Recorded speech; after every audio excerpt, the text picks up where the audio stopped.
It was the way our judicial system's supposed to work, Joe. It was a jury of your peers, and it was a full exoneration, and I don't have to worry about it again. And I want to take a moment to just tell your listeners this is what's not happening in Washington, D.C. The J6 defendants are not going before a jury of their peers. They're going before a jury of radical Marxists that support Joe Biden. So the change of venue for these J6 trials is a must. We got to get them out of D.C., and we got to get them back into, at the very least, the state of where these defendants are from. But to put them in front of a D.C. jury pool is to put them in front of a firing squad, you know. Well, they're political prisoners, but they're also they're POWs because we're under attack. There's a war on this country like we've never seen before, and the scales of justice are tilted to a place that doesn't even make sense. 4 years in jail for trespassing, 5.5 years in jail for interfering with a proceeding, 5.5 years for interfering with a official proceeding. Do you know how many times the radical left has done that in Congress and other places and has never been charged?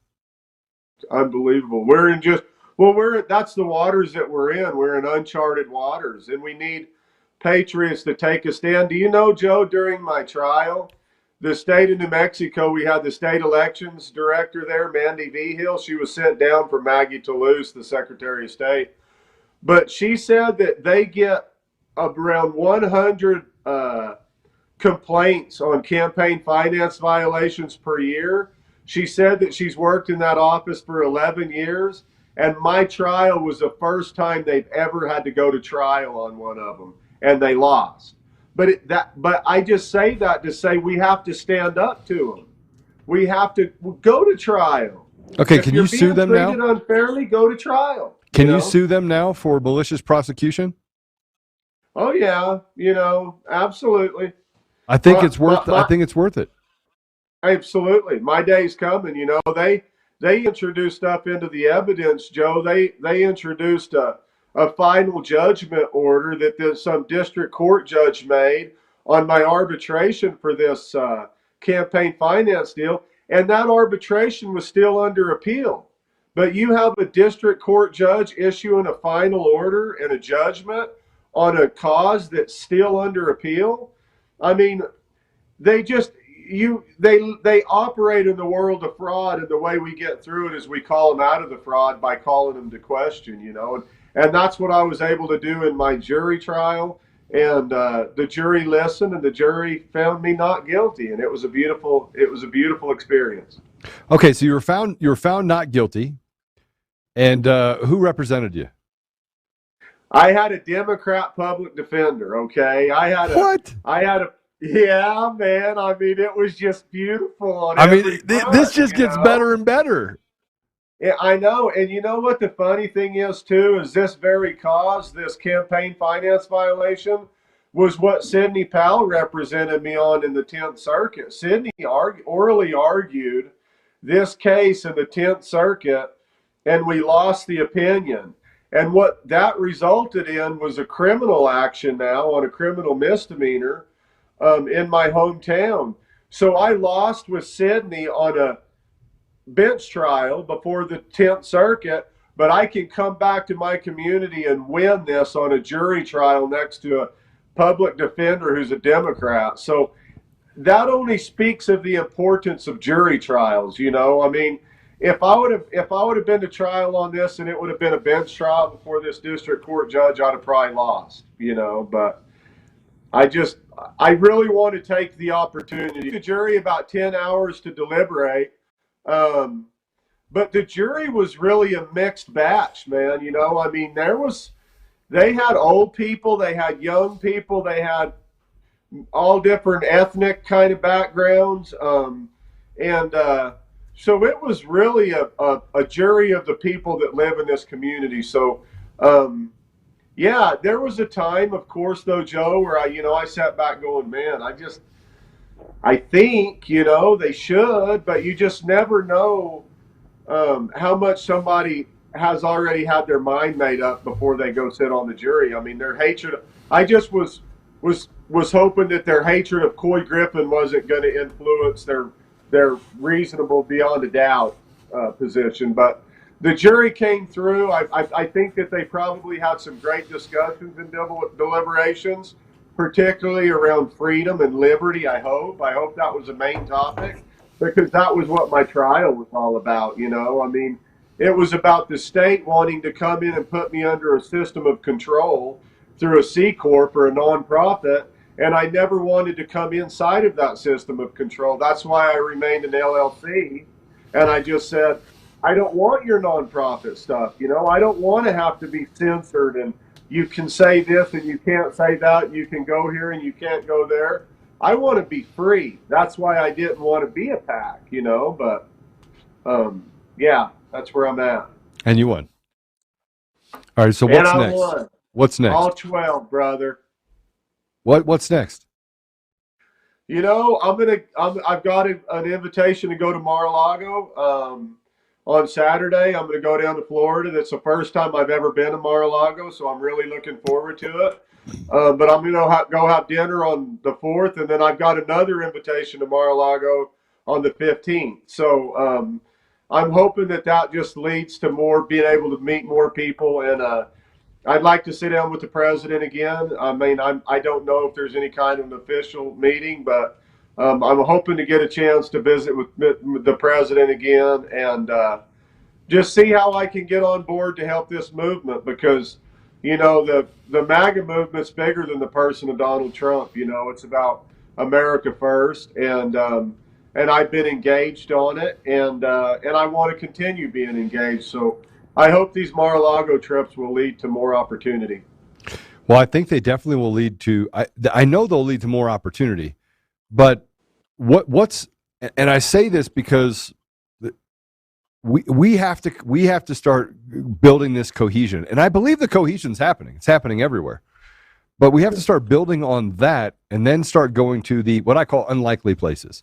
Unlikely alliances, getting into the belly of the beast, going into these cities, these Democrat-controlled environments, and actually working the problem, asking the question, what has Democrat policies done for your community over the last couple decades?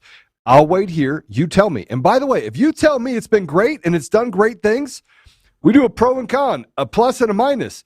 If we write out that board and we have more pluses than we do minuses, God bless you. Well, yeah, I'll become a Democrat. Maybe not. I hear you. You heard it here you first. Joe, and I agree with you to a point, but I'm not so sure that we're going to be able to get it done, man. I've been all over these Democrat cities. I've been in the belly of the beast. I've visited with the worst of the worst, and I really think that we're going to need to more focus along the lines of maybe pulling out of these heavily infiltrated areas, if you will, and more coming to places of refuge and more conservative areas, and more of us kind of moving in next to each other, where we live in the same communities. We live in the same county or counties, maybe, where we can not take over, but just have representation in the office of county sheriff, county commissioners. We need to really get it back at the very bottom floor, the grassroots, and we're not going to be able to move to LA County and do it. It's not going to start in whatever county, Pittsburgh or Philly, or we can't start on the big cities. We need to start on the small communities and get them secured, and then we need to build out, I think. I was thinking we can take it over from the top. We can get Trump back in there. But I just don't think it's going to come from the top, Joe. I think it's got to come from the bottom, I agree. I think the grassroots people are losing everywhere in the establishment, and we're winning. We are actually winning. If we pay attention to the groundswell that's happening, your case, we know the judges are corrupt. I have to ask you this question. You've heard of what's happening with this John Thaler information coming out of Arizona. Have you heard about that? You know what? I've had so much on my plate with my trial and everything. I try to feed into that media, but I haven't really been able to dig in much, Joe. All right. Won't ask you any of those questions then. But I do know. I talked to Carrie Lake on the phone the other day in a space, and I told Carrie, I said, we need to get it back. Those boards of supervisors that certified that election should be held to an account of those votes, and they need to be found in violation of their oath and removed from office. And Carrie was real defensive of them. She said, no, we just need to move that certification process up higher into the state legislature. And I don't agree with that. I think we need to keep a real tight hold on the local county board of supervisors level, the county commission level, and we need to make sure that they honor their oath instead of self-preserving to threats from the state. I mean, like I told Carrie, that Ron Gold from out there, I said, he incriminated himself in his testimony whenever he said, well, I'm going to get charged with a felony, I'm going to be removed from office. I don't think the election is a legit election, but I'm going to certify it anyways because I don't want to get charged with a felony, and I have no respect for that kind of leadership. You need to, if you swear an oath, Hey, you need Couy, to hold Couy, your you're oath on. to the very Couy, hold end. on. If You're they on want to point remove with that. you from office, Can you, then let them go through the effort to try to remove them. I mean, but if we have people on the local level that are only going to self-preserve and say, "Oh, well, I don't want to get any heat, so I'm going to certify an election that I will tell you right now is a fraudulent election," that's a violation of oath, and I have no use for that kind of leadership. I mean, you're 100% right, Couy. And do me a favor, refresh that one more time. yes, sir. Your audio is doing that weird thing again. Did you get the thing I sent? The time where you have to do what's right out of the conviction that God gives you in your heart, no matter what the world thinks or no matter what the sacrifice is going to be, because that's what God calls us to do, is to stand up for what's right when nobody else is watching, and to make sacrifices that nobody else is willing to make, and to be bold and courageous in that. And really, I mean, that video right there fits right into what we were talking about by people keeping their oaths. I mean, as an elected official on the local level, and as you take an oath, you swear an oath to your convictions that you get. That's like when I was on Vice News and they came down here to my house and they were telling me, well, you said whatever Hey, you Couy, certified go ahead and that refresh vote, one more you didn't time. have any. You want me to refresh? Yep. I don't know what's happening. Okay. It keeps digitizing. Yeah, his device does this. I don't know what it is. Drives me crazy. I know. All right, All we're right. back. Yep, you're good. Yeah, no, like what I was saying, I said, when I did that interview on Vice News, they were telling me, well, what evidence did you have of election fraud? What evidence? And I'm like, I'm an elected official. I don't have to make my case to you. My vote is only off of my gut instinct. It's what my gut's telling me, and they hate that, But whenever I follow my oath, if my gut tells me vote no, then I have that right to vote no. That's the power of the vote. I don't have to make my case to everybody. If you don't like the way I vote me out of office. That's the way our democracy works. So, I mean, as oath keepers on the local level, we have to operate off of our conviction, and like that young lady just said in that video with the fish, even whenever everybody's telling you don't do it, you're going to get a failing grade. Don't do it, you're going to get removed from office. Don't do it, you're going to get a felony. You need to say, you know what, I'm going to do it because I love my country and my children's future more than I love myself. Let them try to take me to court. Let them try to remove me from office. Heck with you, I'm going to hold the line, and I'm not going to bend, and that's the only way we're going to get through this, you guys. I mean, we're going to have oath keepers on the local level that really honor their oath instead of just caving to public pressure. Absolutely. 100% agree. Couy, I know you sent over some ways that people could support you. I want to give you a chance to push that, and I want to bring you back once we, hopefully we have some more victories. But Yeah. our audience we've got a ton of comments, and a few people texted me like, dude, tell Couy that we love him, that we've been praying for him, and we're so happy to see a victory. Oh man. Hey, I tell you, yeah, I've got to go give, send, go side. I got to cash out for nobody that wants any of their information out. If you can share those links, Apollo, and that money, y'all. I mean, I pastored a church for 5 years. I was entrusted with the financial investments of the church. I've been a fiscal agent of the county where I handle the $40 million budget. So I'll be a good steward of any of the money that comes in, which unfortunately it takes money to fight legal battles and keep pushing forward in this fight.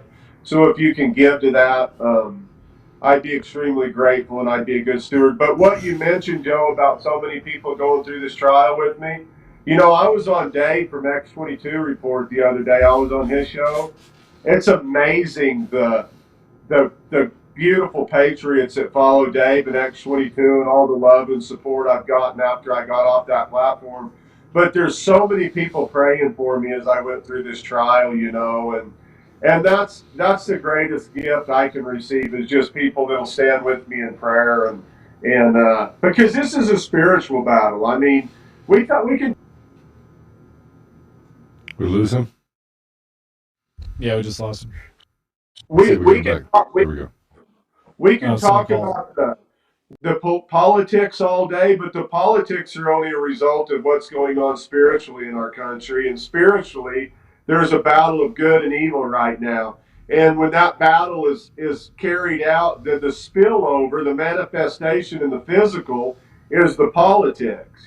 That's what we deal with in the politics right now, is just the result of what's going on in the spiritual. So we really need our prayer warriors and our people of faith to really be digging in right now, because that's how we're going to tame this. That's how we're going to get through them. Amen. Amen. Well, we'll give you the final comment, and then we'll let you get back to fighting battles. But Couy, we'll get you back on. I want to see. We'll pray for you after the show as well. We're going to be dropping some bombs here with some other stuff that we're going to be going through. But I do want to tell you, we pray for you all the time. We'll pray for you after the show. I look forward to seeing you again soon. And thank you for being in the fight. Thank you for not letting the goldfish die. I mean, I know it's a parable of sorts in that, but you stood up and you said, regardless of the consequences, I'm going to stand up for the people in my community and my country. So thank you. You know what, Forrest? As brutal and difficult as this battle has been, it's been the greatest honor of my life. Okay, and God's allowed me to do some honorable things, but it's painful, but it's honorable because it's about purpose. It's about actually really winning some strides, winning some of these legal battles. And in closing, I just like to say, if people will, please follow me, because I've got a federal appeal on my removal of office charge that I believe we're going to get before the Supreme Court of the United States. Peter Tickton, who works with President Trump, is beginning to start those avenues. And then I've got my appeal on my J6 conviction too. So I've got two super strong appeals right now, and I haven't even gone on offense yet. So stay hooked with me. We got a lot more wins ahead of us. All right. Hey, God bless you. I got to tell you, God thank you bless again. you.